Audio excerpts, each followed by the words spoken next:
please remember to leave a like, a comment, share the video about, and if you haven't already, subscribe. Thank you.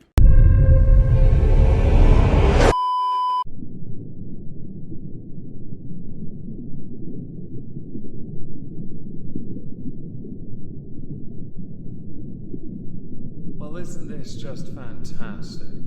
Hello everyone, welcome back to another video. This might seem like a bonus video for the day. It is not. In fact, I forgot to produce one yesterday owing to time constraints on my part. I.e., I had to be somewhere else, I fell a little behind, I like to maintain a regular upload schedule, and I thought, well, you know what? This is interesting enough on the face of it that we should revisit because they're becoming one of my favourite lolcows and pinatas to smack around with a stick. The stick, of course, being metaphorical, not a literal one. Please don't try me. I certainly don't make it a point to walk around with a day stick. If you're a Dread fan, you'll get the reference. Last week I produced a video titled Just Stop Oil Protesting at Pride Events. It did quite well on this channel, thank you to those that have watched it, liked it, and of course subscribed because of that video. This video is a direct continuation over one part of it, and a separate story entirely. The direct continuation concerns a stag do. What I'm going to do is play the clip from the video, the Just Stop Oil Protesting at Pride Events video, and then I'll give you the update to that before we move on to the next part. Well, you can't grow concrete. You can. Ohio, we do! Ohio, we love you! We love you, Ohio! We do! We love you, Ohio! We do! We love you, Ohio! We do!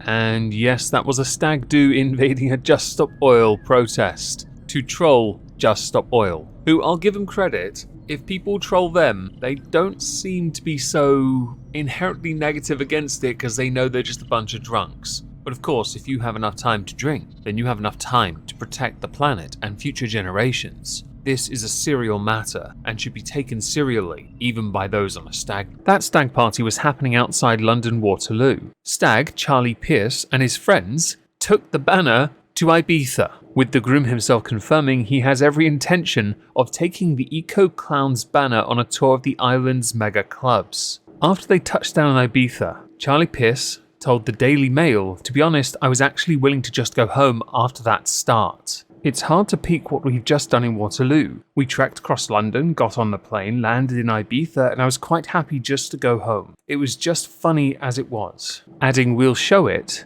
and show our support for the anti-Just Stop Oil." Also saying, "Look, apart from their cause, I am against causing disruption to people's lives, especially when it's a big event which people save up a lot of money for, and then people try and disrupt it. It's not fair on people working hard to enjoy their lives and people come along and think it's okay to jump in and ruin things." Understandably, there's a narrow-minded interpretation of things here. Of course, I do believe that that can be interpreted as a little bit selfish, I know, but I'm not here to offer an opinion, I'm here to present as an update because it amuses me. The article does continue as a form of interview, with Charlie providing a lot more context as to why he is very much against how Just Stop Oil carry out their protests. I still maintain they are predominantly middle-class white people who only really operate in London because privilege. Yeah, some of the tactics only focusing on middle-class sports. Yes, and if that confuses you, you're middle class. I'm allowed to be a bit snobbish in this regard because I'm working class.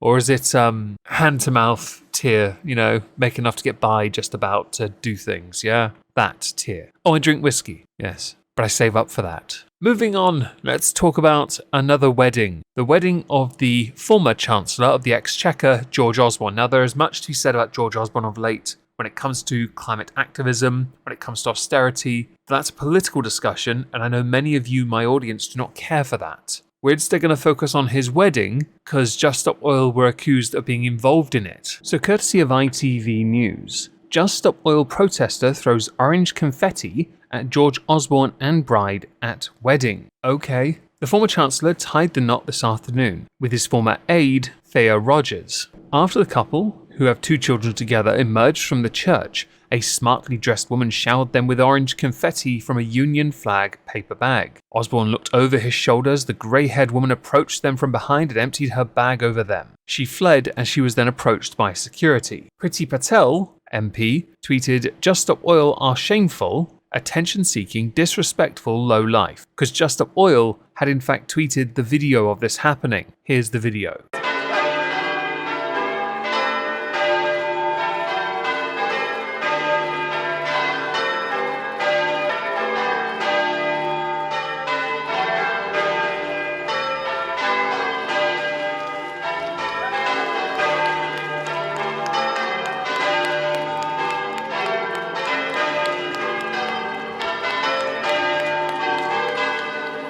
Where people have drawn a comparison to this lady and Just Stop Oil is the fact that the confetti is very similar, because it's orange, to that used by Just Stop Oil at Wimbledon. You know, that tennis event. That's working class, isn't it now? Yes. The Chavs are renowned for attending in abundance at a venue that is quite small. Security had in fact been beefed up for this, because they had worried Just Stop Oil would make their presence known at Wimbledon. I have mentioned in the last video, in fact, tennis players have rackets, but then we found out that really grumpy Australian guy wasn't in attendance because of a, quote, wrist injury. Right, well, I guess the chances of Just Stop Oil getting clarted with a tennis racket were reduced considerably, and since Andy Murray is too busy being injured and got knocked out in the second round, it was unlikely he would actually accomplish much. Nor would he actually clart them back anyway, not without his wife's permission first. Needless to say, Just Stop Oil did in fact succeed in getting onto the courts. But there are questions concerning the woman who threw the orange confetti, at Osborne's wedding, because Just Stop Oil themselves have confirmed that that person had nothing to do with them. They had to, via their Twitter, put out a statement to confirm this, because while there is responsibility here, and they talk about it in their tweet, and I'm going to read it in a moment, they're smart enough to know when someone else does something and they don't do it in their name, they're right to say, look, that wasn't us. We agree with what they did, but no, that wasn't us. Alright, we're not paying that person's bail money, which will be paid for by the person who has vast shares in BP. No hypocrisy here, folks. None at all. It's why they all drive diesel. Statement from Just Stop Oil. Confetti Gate. A statement from Just Stop Oil. Why does everything have to have gate in it? The lady who threw confetti in Bruton yesterday was upholding a tradition that is common across many cultures. The confetti thing is quite common, you're right. We absolutely defend the right for people to throw confetti at weddings and other celebrations, of whatever colour, just to be clear. If it was a form of protest, which is yet to be established, we applaud it and thank the person concerned. It was peaceful and not especially disruptive, but got massive media attention for Just Stop Oil's demand. It has also helped people to recall that George Osborne, one of the main architects of economic austerity, is directly responsible for over 300,000 excess unalives, and that as a newspaper editor, he was responsible for some of the most egregious climate-denying nonsense ever to darken the pages of mainstream mass media. However, as much as we applaud the use of orange confetti at this wedding, we were not responsible. Perhaps the press could focus on something more important now, like the current government's plan to license over 100 new oil and gas projects, which will result in excess deaths, the likes of which we have never seen, or the fact that the UN Secretary General has said that climate change is out of control, as we've just seen the hottest average temperatures since records began, or the fact that the Canadian wildfires have now burned down an area the size of Portugal. We are in catastrophically dangerous territory, and the press have a moral responsibility to inform and educate people as to the causes of the crisis, so that we can take action to defend ourselves. In 2023, it is simply criminal not to check your facts. Something that still baffles me concerning climate change is that people are really latching onto the UK's reliance on gas and